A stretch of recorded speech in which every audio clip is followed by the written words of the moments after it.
ওই সুলতান বাইরে আলার পর বাপরে কোন নেতা নেতার মারা হুন্দাই নাই। গাইস এই ইঁদুরটি ধনী ব্যক্তিদের মধ্যে একজন। তো সরকারকে খাজনা দেওয়ার ভয় এমালে পুরো বাড়ির লুকটাই চেঞ্জ করে ফেলে। আসসালামু আলাইকুম বড় ভাই, তুমি তো শেষ।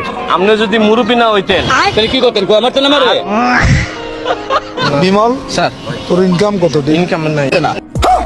150 রুপিয়া দেগা। এরপরে ইঁদুরটি বসে চেয়ারে হিসাব করার জন্য। বাপরে, আমারে চিনচ সালে কো छोड़ूंगा नहीं।